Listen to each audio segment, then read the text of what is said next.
નમસ્કાર, હું ચિરાગ TV9 ન્યૂઝમાં આપનું સ્વાગત છે। મોટા સમાચાર અમદાવાદથી, જ્યાં 14 કરોડ રૂપિયાના ડ્રગ્સ સાથે એક નાઇજીરિયનને પકડાઈ પડાયો છે।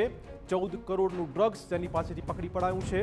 આ એમડી ડ્રગ્સ લઈને આવેલા વ્યક્તિને પકડી પડાયો છે। 14 કરોડના ડ્રગ્સ સાથે નાઇજીરિયન યુવકની હાલમાં કરાઈ છે ધરપકડ।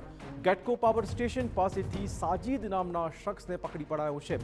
ડ્રગ્સ જયપુરથી અજાણ્યા વ્યક્તિ પાસેથી લાવ્યાની માહિતી હાલમાં સામે આવી છે। બિસ્કિટના પેકેટમાં છુપાવ્યો હતો ડ્રગ્સનો આ જથ્થો। મુંબઈથી જયપુર ડ્રગ્સની ડિલિવરી આપવા જતો હતો આ શખ્સ।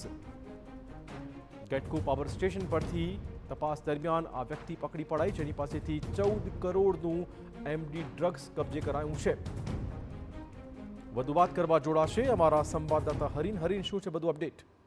બિલકુલ, નરોડા પોલીસની જે કાર્યવાહી છે અને ખાસ કરીને 14 કરોડનું એમની ડ્રગ્સ છે પકડી પાડવામાં આવ્યું છે। કરોડોના ડ્રગ્સ સાથે નાઇજીરિયન યુવક છે તેમની ધરપકડ કરવામાં આવી છે। નરોડાનું જે ગેટકો પાવર સ્ટેશન છે ત્યાંથી આ જે નાઇજીરિયન યુવક છે મોહમ્મદ સાજીદ તેની ધરપકડ કરવામાં આવી છે। બિસ્કિટના પેકેટમાં ડ્રગ્સનો જથ્થો છુપાવવામાં આવ્યો હતો અને મુંબઈથી જયપુર ખાતે છે આ ડ્રગ્સની ડિલિવરી કરવાનો હતો। અજાણ્યા શખ્સને જયપુર ખાતે આ ડ્રગ્સનો જથ્થો પહોંચાડવાનો હતો અને તે પહેલા જ જે નરોડા પોલીસને માહિતી મળતા તેમણે આ શખ્સની ધરપકડ કરી છે। મહત્વનું છે કે આ જે વ્યક્તિ છે તેની પૂછપરછ શરૂ કરવામાં આવી છે। કેટલા સમયથી ડ્રગ્સની હેરાફેરી કરતો હતો, કોના સંપર્કમાં છે અને અમદાવાદ કે ગુજરાતના અન્ય કઈ વ્યક્તિના સંપર્કમાં છે કે કેમ તેની હવે તપાસ પોલીસ દ્વારા શરૂ કરવામાં આવી છે। પરંતુ 14 કરોડના ડ્રગ્સ સાથે નાઇજીરિયન યુવક છે તેની ધરપકડ કરવામાં આવી છે અને કદાચ સ્થાનિક પોલીસ દ્વારા સૌથી મોટી કામગીરી છે તે માનવામાં આવી રહી છે। જી ધન્યવાદ હરીન, તમામ જાણકારી બદલ।